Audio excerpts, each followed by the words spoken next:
Vince, you actually have not only basketball, but you have a couple other stations here in your academy. Talk a little bit about that and what young people can benefit from those different aspects. At this camp, when we started the camp 20 plus years ago, that was kind of our unique way of being different than any other basketball camp. And it wasn't to be able to say, hey, our camp is different. We felt that it was important. We don't consider ourselves a basketball camp. We consider ourselves a basketball academy. And the difference, in our opinion, in my opinion, is that basketball camp is strictly talking about basketball and the skill of basketball. In a basketball academy, we feel like we're teaching you the entire machine, the life skill, the educational part of it, the preparation. All of that stuff matters as a young student athlete or trying to step into the student athlete world as a middle schooler. And teaching these kids, like, yes, basketball is there, but here's the other surrounding things that supports that basketball. Education. So when these high school kids now are learning how to go to school all day, now turning that brain off, turning your basketball competitiveness or your football competitiveness or baseball, whatever sport you choose, understanding how to transition from one thing to the other and be the best at them all. Now, to add to that, you have to prepare. You have to train your mind and your body. So that's why we have, not only do we have an education station, we have a fitness station. Understanding how to work on your foot skill, your agility, training your mind and your body. So now when you put the entire machine together, you're prepared for college and what college is all about. As an athlete and a student athlete in college, you're taught to, you have to learn how to figure out how to go out there and study and keep your grades up. You have to understand, by doing that, you still have to prepare your body, be in tip-top shape. Oh yeah, by the way, you still have to work on your game as well. So these guys are getting the opportunity to kind of get a welcoming dose of what it's like or how to do so at 7 years old. So now as you go through this camp 7 to finish 17, and hopefully you're at this camp for 10 years, once you walk into that college world, you're prepared for it. I mean, just on a small scale. I mean, now I think if you kind of get the groundwork of it, you're curious on how to get more, how to study a little harder, how to prepare a little more. YouTube is a great outlet for young kids to kind of see different workouts, to train their body, to train their mind. There's all kind of educational apps and other things out there, for them. Or just the simple fact that you go into your guidance counselor, go into a teacher, say, hey, I need help in this situation. We try to teach kids not to be afraid to ask for help, in the sports world, in the fitness world, in the educational world, to better yourselves. And that's what we try to do. So it's about life. 100%. Start to finish. When you walk through these doors on Monday morning, we're hoping you leave out of here on Friday a different kid. And we want we want the parents to feel that. And that's why we open the doors for the family on Friday and not during the week. Throughout the week, it's kind of training camp. We're kind of molding the kid into what we feel can be a respectful young man and a young lady. And they get to see the difference from Monday to Wednesday. And you see the finished product on Friday. They get to come in on Friday and see their kid. And we go through all of the things that we go through here in camp. Education, they get to see the education side, they get to see the fitness side, and they get to see their kid kind of go through drills. And that's what it's all about. It's more so drills. This is, like I said, an academy. It's not an elite camp where you get to show you're the best kid in camp, the best kid in any city for. That's not what we're trying to build. We're starting from the ground floor, creating and molding that mind and that body first for them to go out to be prepared for an elite camp. It'll be something they never forget. We hope so. There's a lot of NBA teams out there that need you, and you can help. When I look over at the Western Conference, I see Golden State, I see the Los Angeles Lakers, the Clippers, several teams, Houston, San Antonio. When we look east, we see the Nets, we see Miami Heat, Atlanta, basically the entire league would welcome you with open arms. Talk about your mindset going forward at this point. I know last time we talked, you said you're not done. But are there any teams out there that you kind of admire the direction they're going in, or how would you address that today? So many teams right now that are going in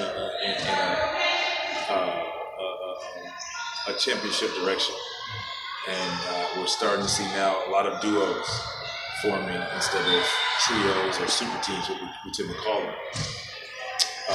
For me, it's just opportunity and what fits for both sides. And I want to be able to contribute. I want to go out there and play, and do my thing.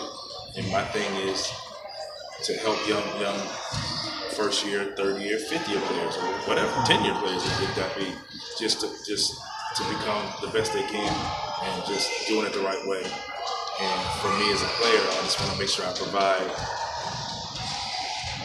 my services, and that's just to knock down shots, be a team defender, be vocal, and be a great locker room guy and mentor. So if I can find the right fit for a team, I will be on the roster next year.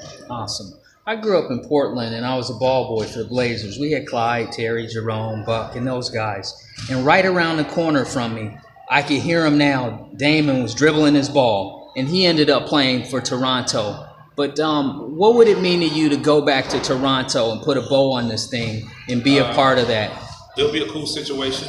There you go. It's all about if the situation works, if that's something Toronto wants to do. Obviously, the fans and the fans kind of want that to happen. But like I said, it has to be something the organization wants and feels they need my services. It'll be a cool, like I said, cool situation. But if not, I mean,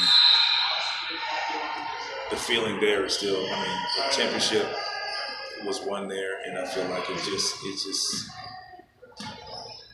put a bow on it in itself for all of us, all players who's kind of walked through that those doors in the American in the Air Canada Center, through like the T-Macs, the Chris Bosches, Doug Christie's. I can name so many names that people are like, oh, that's right, they played through there. So many great athletes, great basketball players have come through the Air Canada Center doors, and to kind of see them hold the trophy just caps it off in itself for all of us.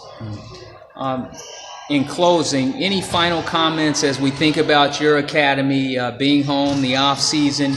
Anything you want to tell everybody out there?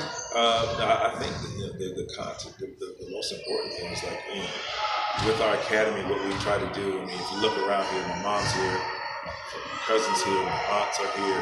It's a family atmosphere, and we try to kind of teach these kids how to love and enjoy your family, meet new people, open your minds into new things, and just to tap into just a different way, just to understand and learn about different cultures, different backgrounds. Because I tell you what, as you step out into this real world, sometimes you're thrown in your face and you don't know how to handle it. So we try to teach these kids to learn a little bit about a lot of things, and that's what's happening. We've seen some kids go on to become some successful people through all our camp. Vince, one last question. USA was on your chest. You jumped over a gentleman, a very tall gentleman. Boom! You dunked it down. Take us back through that and what that was like. I know people ask you that all the time. Well, first and foremost, I think getting the opportunity to play in the Olympics and to represent my country is, I mean, it speaks for itself. But I think to not only do that, stand on that podium and receive a gold medal for the United States of America, doesn't get any better than that. And obviously the play, and the memories, and the teammates were I still communicate. We have great conversation about it. And then when you get to individualized situations like the travel and the people opening ceremonies, that's one thing I'll never forget is opening ceremonies. It's just amazing to see all of these different countries I've never heard of, little small countries and everything, and we're all out there on the same field, playing for the same common goal, representing our country. A lot of guys don't get the opportunity, and I got that opportunity. And then you kind of go into that night, jumping over, Frederick Weiss.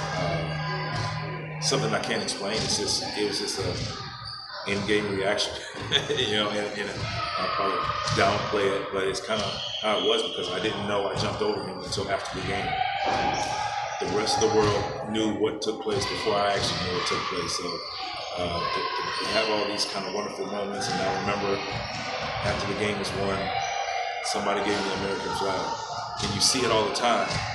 And you kind of think, oh, he's mimicking what everybody else has done. But at the same time, it was a sense of pride and appreciation for those players who don't get the opportunity, those who fought hard for that flag. It's kind of a way to show appreciation, wrapping yourself around and saying, thank you. So winning that and holding that medal is like, this is something that can never be taken away from you. Awesome. All right, folks, there you have it from the man himself, Mr. Vince Carter. Anytime you think of the game of basketball or the Tar Heels or the NBA or Daytona or USA Dream Team, any of it, several teams in the league, you think of this gentleman here known for his greatness, and we thank him today for the opportunity, and he's blessing young people as they move forward in life and get those vital life skills. Thank you, sir. Thank you.